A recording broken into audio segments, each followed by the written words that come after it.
Hey, it's Leslie, and this week I'm going to talk about the challenges of people who sabotage you. And what I mean by this is people who tempt you or kind of torture you with teasing you and taunting you with foods they know you're trying not to eat, or people that guilt trip you, and basically people who just all around make your weight loss or whatever goal you're trying to achieve just that much harder and that much more of a negative experience. I found that there are three different categories, and those are the clueless, the jealous, and the insecure.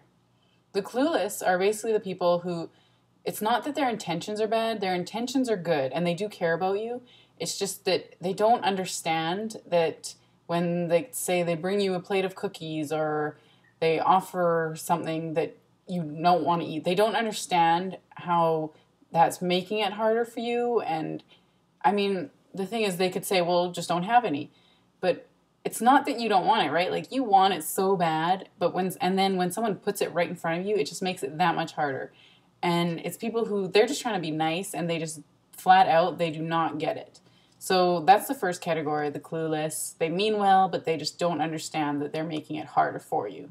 The next group are the people who are jealous. Now, the problem with this is that you're trying to improve yourself, you're trying to take care of yourself, but one of the reactions to that is, for people who aren't necessarily taking care of themselves, they're already feeling bad about themselves. And your success, in a way, is threatening to them because it's making them uncomfortable with the fact that they're not making changes. So there's a part of them that will react to your success negatively because it's making them feel bad. And because of that, they don't want you to be successful because they don't like the feeling that it's giving them to see you succeeding. The last category is the insecure. And this is people who will sabotage you out of fear. And I hadn't thought about this group until reading the Dr. Phil book about weight loss, and because he had an example of this. And it was a wife, and she was trying to lose weight and get healthier, but her husband was kind of sabotaging her, and he would bring junk food in the house and just create temptation. But when they really got down to it, it turned out the reason was that he was scared that when she got, healthier and lost weight and was looking better, that she would leave him for someone else. So it wasn't that he didn't want her to be happy and healthy. It was just that he was scared that the result of her becoming healthy would mean he would lose her.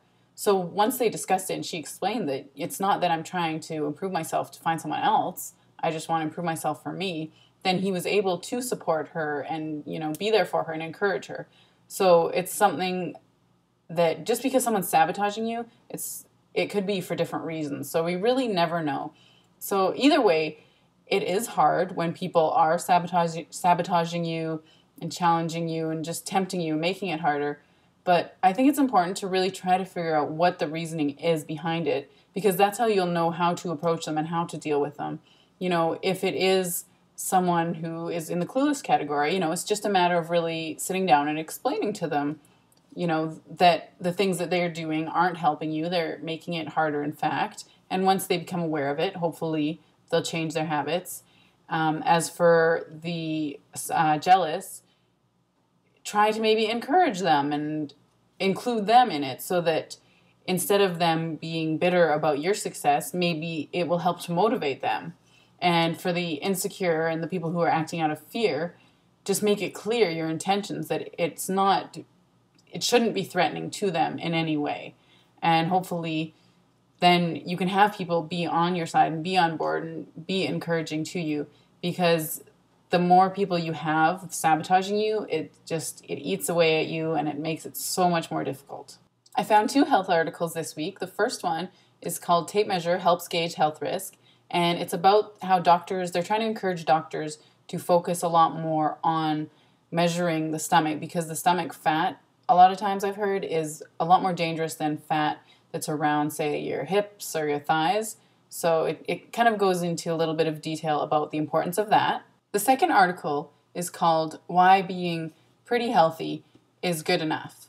And it goes into explanations about the difference between learning about your health and caring about it without being obsessed with it to the point that it's making you miserable. One example it gives is getting 8 hours of sleep. Like, we're told there's always this magic number of hours of sleep we need every day, but it's different for everyone. There really is no magic number. So instead of focusing on, I need exactly 8 hours of sleep, figure out what your body needs in order to feel rested and refreshed and energized in the morning.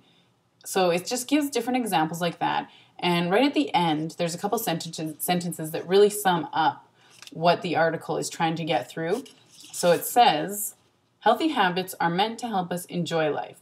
We don't have to choose quantity of life over quality. So check it out if you're interested in seeing what the other examples are. For this week's lovely lyrics, I've chosen SHAYLOSS, and specifically with the video, because in the beginning, Kasim G offers Shay some food, and he just kind of flips out on him. And I definitely, the first time I saw that video, I thought it was hilarious because I can absolutely relate to the feeling that Shay is showing in the beginning when you're trying really hard and you don't want people to even offer it to you because you do want it. So Kasim was a perfect example of the clueless category. And, he didn't mean bad. Like, he was just trying to be nice and offer him some food. But it definitely was not what Shay needed at that time. So I think it's a great song. It's a really good pump you up, makes you dance kind of song. So if you haven't seen it yet, I'm sure most of you have. But if not, I'm going to put the link below. So check it out and get up and dance. And it's time to get some SHAYLOSS going. So work it out. Have an awesome week. God bless.